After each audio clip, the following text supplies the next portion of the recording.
Turkish involvement in the agreement is actually a price that Israel had to pay. Had to pay. Otherwise, unfortunately, in retrospect, we can say that Hamas would not give us our hostages back. And of course, we can analyze it in a different direction as well. When we are looking at the Israeli airstrike in Qatar, also the Qataris understood that the hostages are becoming a burden for Qataris, and they understood that they have to get rid of this hostage thing, because it also began to damage also their image and their also sovereignty. So when we are looking at Hamas's maneuverability at that time, other than the Gaza Strip, in which territories Hamas could easily maneuver, in Qatar and in Turkey. It means that, yes, you persuaded Qatar with this airstrike that they had to give our hostages back. But Turkey could only be persuaded only when it was granted a very important status here as a key country, as a kind of a guarantor state in this equation. Other than this option, Turkey would not collaborate with you. And therefore, we can definitely say, once Qatar and Turkey are telling Hamas that you have no ability to maneuver anymore and you have to give these hostages back, and we're gonna defend your interests on the table, so the Hamas had no choice but to obey. And therefore, from the Israeli perspective, if you really want to get your hostages back, you had no other choice to put Turkey into the equation. But once we got our hostages back, now everything changed again. We all saw that many times Hamas violated the ceasefire, and many times the Israeli Defense Forces had to conduct airstrikes against Hamas terrorists who were present in the field, of course, for Israel's national security, as we do in Lebanon. Our military is conducting precise surgical airstrikes in order to get rid of these terrorist elements. And therefore, it's a huge question mark. If we're going to proceed to the second phase of the agreement, it means that, are we going to see the Turkish boots on the ground? Let me tell you, we are not going to see Turkish boots on the ground.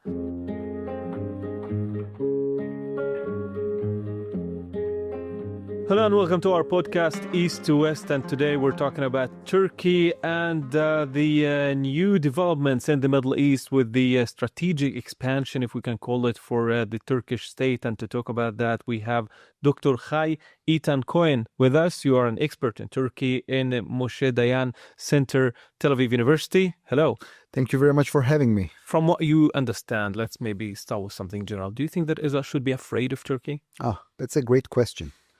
Well, after October the 7th, I think Israel should be cautious, if not afraid, of every actor in the region. The October the 7th created a tectonic change in the Middle East, and it made fundamental changes also in the Israeli security doctrine. And I think the most important lesson that was learned in October the 7th, that Israel should treat every kind of player in the region with seriousness. It means that we do not have any luxury to say, no, this player will not evolve into a threat, or this entity is not creating a threat against the state of Israel. Not anymore. After October the 7th, the most important lesson that we should first be very much cautious, be very much aware of all of the developments in the region. And we should not underestimate any actor in the region, even if we have, we had a proper past like Turkey. Israel and Turkey never fought against each other. These two countries never declared hostilities against each other. But the other signs from Ankara regarding becoming a threat or increasingly a threat to Israel? Unfortunately, yes. Especially after the October the 7th, I think this is a very a turning point in the relations. Ankara began to adopt a very hostile stance against the state of Israel. And beginning with October, we can say, beginning with October and November 2023, we began to see that the Turkish administration began to adopt a very pro-Hamas stance vis-a-vis Israel. Look, I must put it on the table. We knew that Turkey had a pro-Palestinian foreign policy. We knew it. But the fact that this pro-Palestinian foreign policy was upgraded into a pro-Hamas foreign policy, yes, this is a new thing for Israel, and it is very hard to digest it for Israel. The question is why. I mean, even Qatar, at some level, at least publicly, did not or wanted to get a bit more far from Hamas, specifically after October 7th. And on the other hand, we're seeing Erdogan speaking to the whole world that Hamas are resistant fighters and all of the things that Israelis don't want to hear. Why is that? Mr. Erdogan is nowadays focusing on his legacy. And his legacy, I mean, he would like to be remembered as the Turkish leader who is trying to merge, who is trying to unite all of the Muslim world. And from his perspective, the Palestinian cause is constituting a very important factor here. And once you are playing this Palestinian cause also for your domestic politics, for your domestic politics interests, it is also strengthening you in Turkey. But I would like to mention that it is also strengthening Turkey's, foreign status as a Muslim country.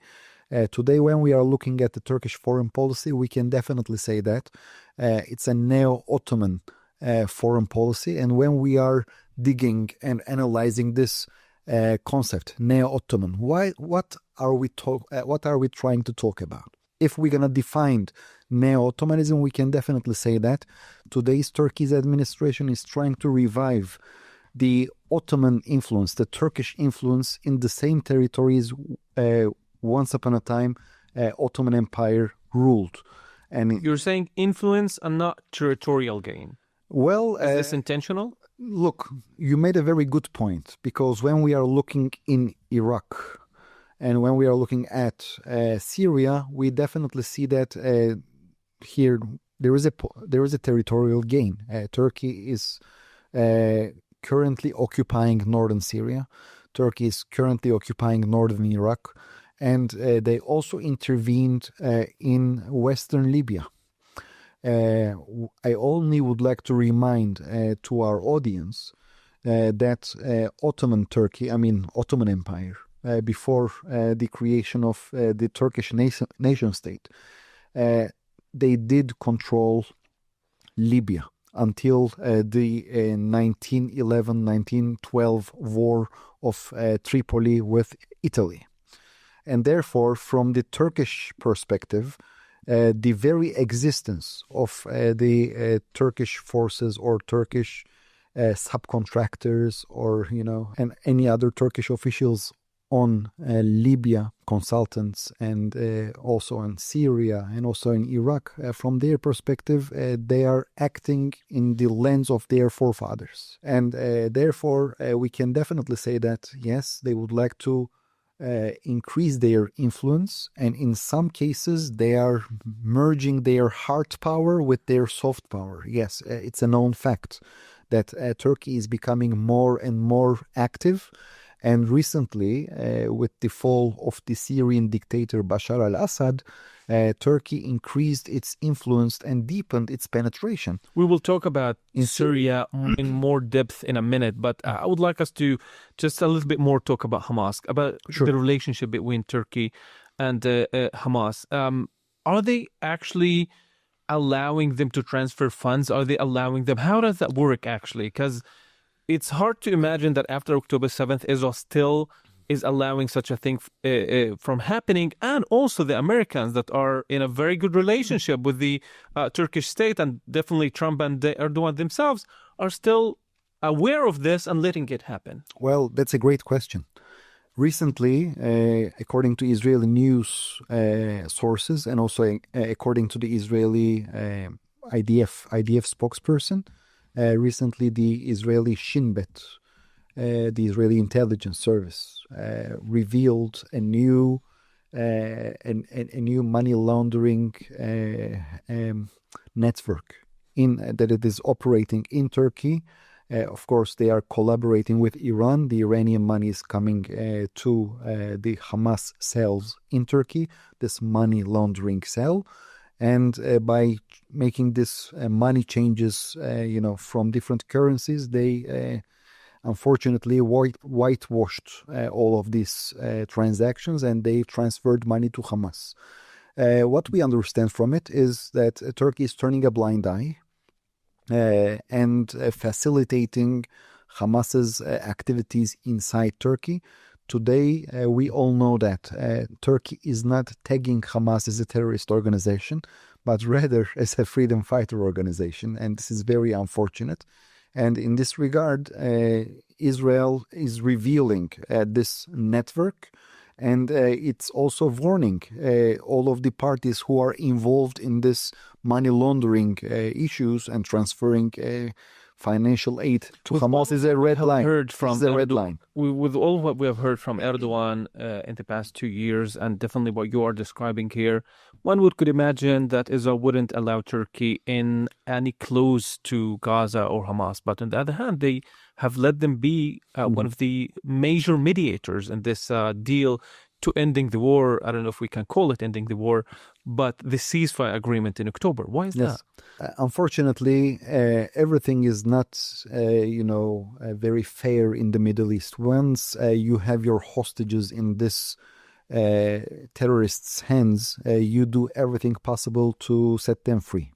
And of course, in retrospect, we can analyze the Israeli decision of paving the way of Turkey into Gaza's the day after, as we say in Hebrew, right? Of course, we can rationalize this decision by looking at the most important factors on the table: the hostages, the alive hostages. Of course, unfortunately, we still have one hostage left. Unfortunately, a victim of Hamas terrorism still in Hamas. So what you're saying is Turkish involvement in the agreement is actually a price that Israel had to pay. Otherwise, unfortunately, in retrospect, we can say that Hamas would not give us our hostages back. And of course, we can analyze it in a different direction as well. When we are looking at the Israeli airstrike in Qatar, also the Qataris understood that the hostages are becoming a burden for Qataris, and they understood that they have to get rid of this hostage thing, because it also began to damage also their image and their also sovereignty. So when we are looking at Hamas's maneuverability at that time, other than the Gaza Strip, in which territories Hamas could easily maneuver, in Qatar and in Turkey. It means that, yes, you persuaded Qatar with this airstrike that they had to give our hostages back. But Turkey could only be persuaded only when it was granted a very important status here as a key country, as a kind of a guarantor state in this equation. Other than this option, Turkey would not collaborate with you. And therefore, we can definitely say, once Qatar and Turkey are telling Hamas that you have no ability to maneuver anymore and you have to give these hostages back, and we're gonna defend your interests on the table, so the Hamas had no choice but to obey. And therefore, from the Israeli perspective, if you really want to get your hostages back, you had no other choice to put Turkey into the equation. But once we got our hostages back, now everything changed again. We all saw that many times Hamas violated the ceasefire, and many times the Israeli Defense Forces had to conduct airstrikes against Hamas terrorists who were present in the field, of course, for Israel's national security, as we do in Lebanon. Our military is conducting precise surgical airstrikes in order to get rid of these terrorist elements. Yes. And let me just conclude. Yes. And therefore, it's a huge question mark. If we're going to proceed to the second phase of the agreement, it means that are we going to see the Turkish boots on the ground? Let me tell you, we are not going to see Turkish boots on the ground. That's exactly what I wanted to ask you, because the Turks are not stopping with their mediation between Israel and Hamas and their relationship with Hamas. They want also boots on the ground, as you're mentioning, in Gaza. Why is that? Let's start with why. Because they want to be turned and tagged as a key country in the Middle East. From their perspective, all of this arena, Syria, Iraq, Jordan, Israel, Egypt, Saudi Arabia, all of the proper Middle East that we are talking about was once upon a time under Turkish sovereignty. And from their perspective, they are not like outsiders like Russia or the United States. They rely on their history. And they are saying that we were the true owners of this land, and therefore we have, as a very strong country in the region, as a regional power, and as a country on the paper who has friendly relations with Israel, which never declared official hostilities against Jerusalem, we are capable of doing it. Okay, this is a Turkish thesis, whether you believe it or not, because at the end, today we are seeing a very hostile Turkey against the state of Israel. Turkey is taking part in South Africa's judicial struggle against the state of Israel in ICJ. Turkey is conducting delegitimacy on daily basis against the state of Israel on every platform. They halted trade. They cannot be tagged as a constructive actor, definitely. And yes, we do understand that Turkey would like to play a role here, but the Turkish decision makers also should understand that unless they will change their attitude towards the state of Israel, which means that their antagonist foreign policy is not contributing for their role in the future, because of this antagonist foreign policy, no Israeli government is eager to pave Turkey's role into the Gaza Strip. I would like to give you a very concrete example. Recently, the Istanbul court, they just published a new arrest warrant against the Israeli Prime Minister, Israeli Defense Minister, the Chief of Staff, and other senior Israeli figures. Which Israeli government would cooperate with such Turkey? I mean, come on, it's almost impossible to cooperate with such a country. Well, some Palestinian experts are saying that actually only Turkey can be there because of their relationship with Hamas, and they are the only ones that can disarm Hamas. From the very beginning, I really wanted to believe that Hamas could be disarmed by an agreement. But voluntarily. Yeah, voluntarily. I mean, it's like, no, it's impossible. I mean, if you know the Palestinian cause and if you know about Hamas, you know that it can only be done through military means, and they are not going to do that voluntarily. I'm not buying it. And even if Turks will come, I don't think that they will be allowed to come. But let's imagine if they will come. Sincerely, I do not believe that the Turkish army will do its best in order to disarm Hamas. No, they are not going to do that. I mean, we are not naive. We are in the Middle East. And I also would like to mention here another important issue about this status of guarantorship. From a Turkish perspective, when a Turk is talking about a guaranteeship, what he or she understands from it. And here I would like to divert your attention to the Turkish history, to the Cypriot question. I will make it very short, but I need to provide you a very short historical background. In 1959, when Republic of Cyprus was born, Turkey, Greece, and Britain, they were conferred as the guarantor powers. And in 1960, these three states, they signed an agreement. They acquired the status of being a guarantor state.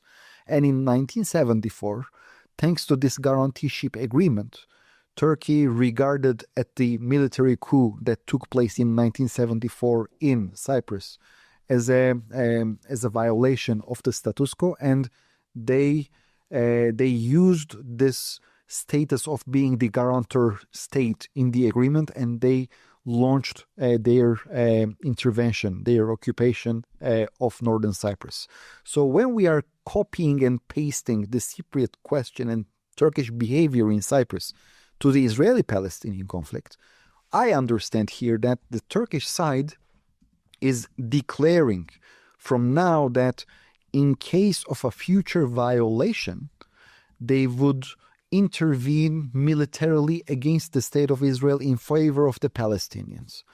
And while they are making this offer of acting as a guarantor state, they are saying we will act as a guarantor for the Palestinians, and the United States will act as the guarantor state for the Israelis. It means that they are elevating themselves to the league of a superpower of the United States, and they are downgrading Israel to the level of Hamas. Okay, so here, this is super crucial that you could understand the most important dynamics that are driving the Turkish decision makers.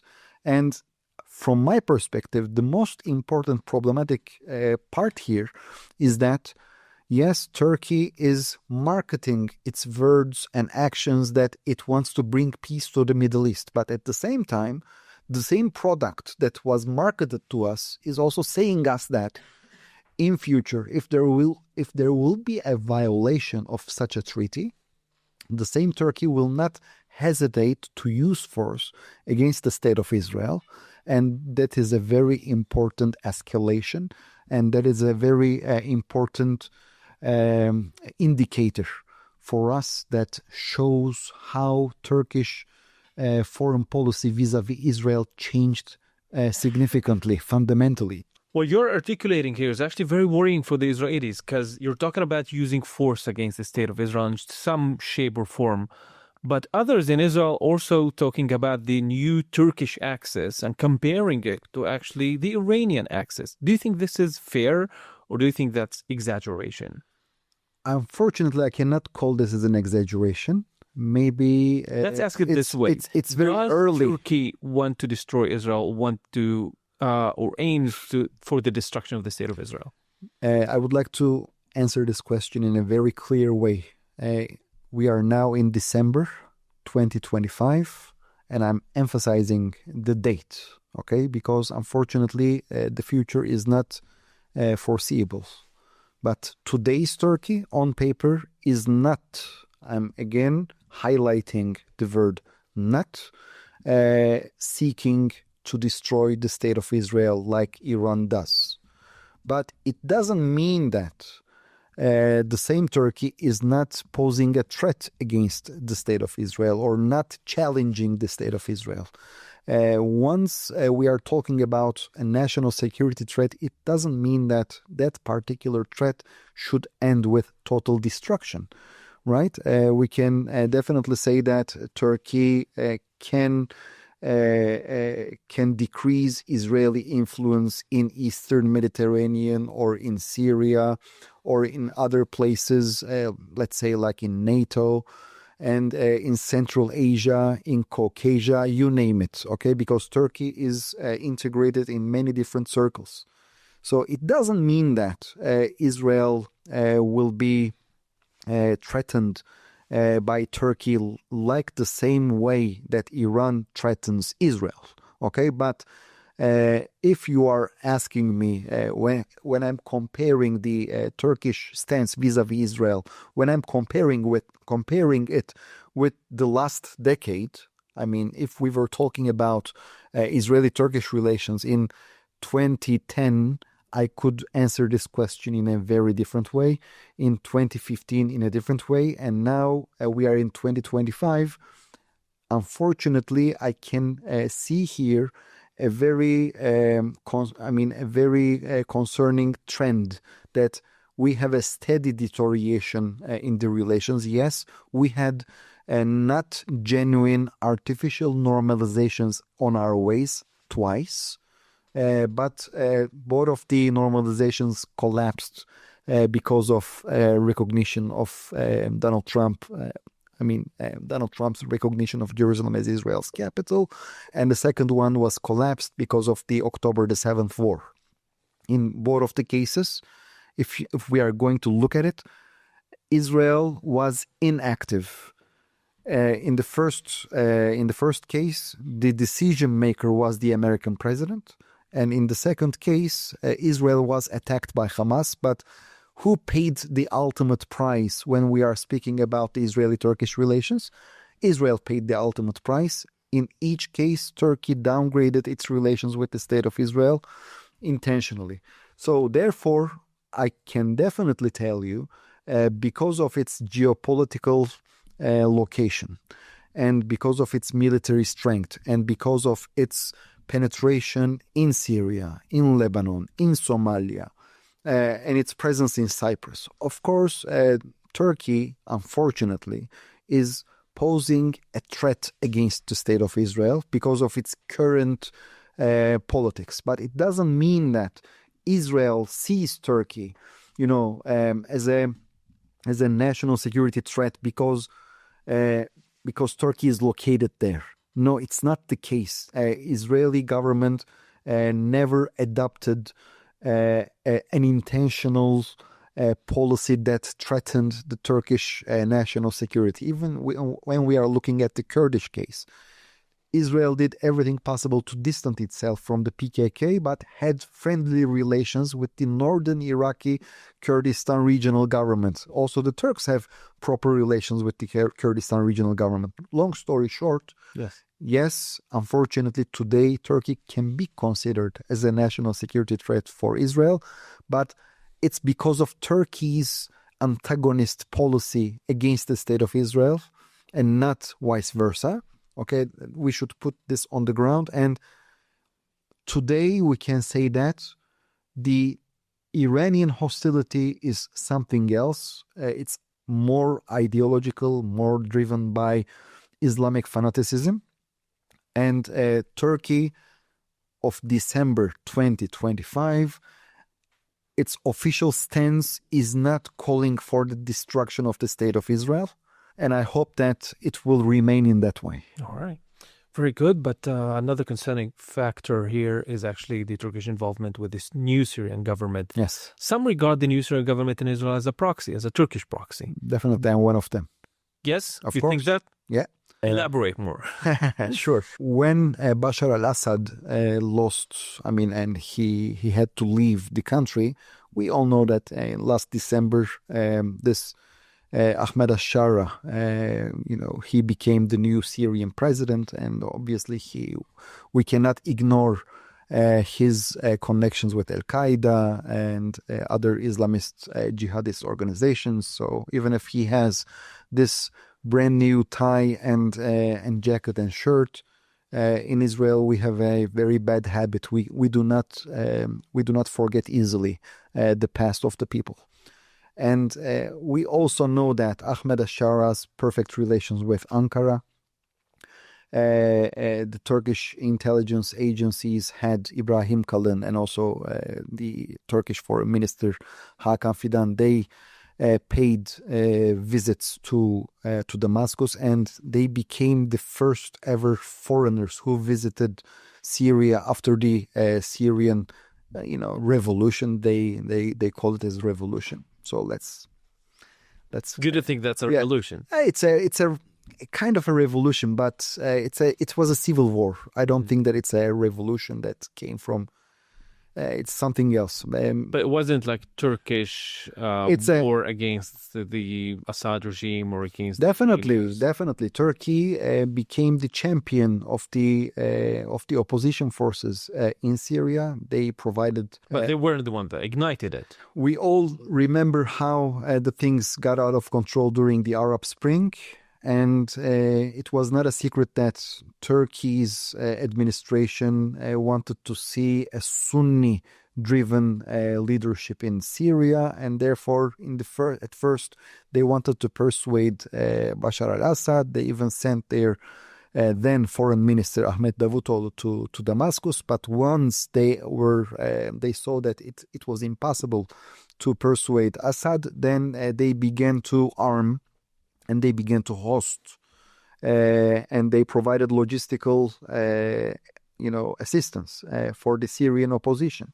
The province of Hatay has turned into a kind of a headquarters for the Syrian opposition. And when we are analyzing what happened in Syria, we can definitely say that if the Russians and the Syrians did not launch a full-scale attack against the Idlib province, where Ahmad al-Shara's or al-Julani's most important stronghold, it was because of the Turkish, intervention. Because Turkey, we all remember that, threatened Europe if Idlib would be bombed would be attacked in a full-scale war.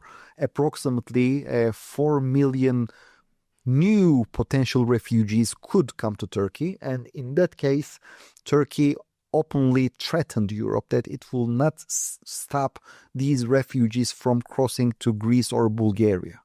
And therefore, Turkey also used this leverage, this refugee card, as a very important leverage in order to also take the European support to protect the Idlib province. And obviously, Ahmed al-Shara is not forgetting all of these. And also we cannot forget the approximately 4 million Syrian refugees who took shelter inside Turkey during the civil war. And when we are looking all of this picture, we can definitely say that Turkey has become the most important victor of this Syrian civil war. And now they are deepening their penetration in Syria. And it's not a secret that all of this friction between Syria and Israel, on paper, on daily basis, the Turkish administration is saying that they would like to see a stable Syria, and they are against this friction between Israel and Syria.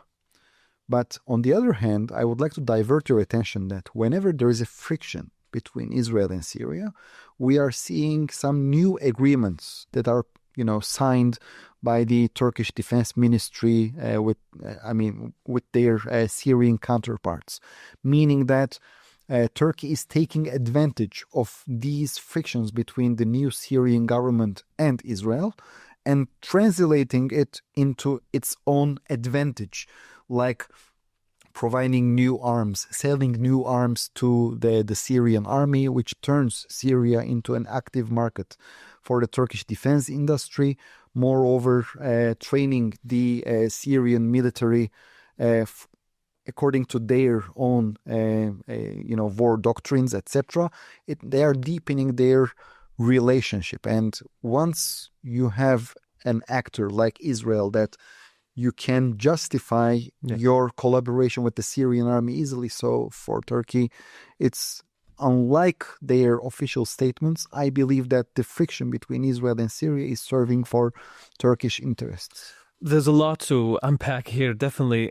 But I don't want us to leave without talking about some internal or domestic Turkish issues, and definitely the issue of the economy, the birth rate that is dropping in Turkey, and Erdogan's future. If you can summarize this, on one hand, we're saying that the Turkish economy is falling. On the other hand, the strategic influence of Turkey is increasing. Yes.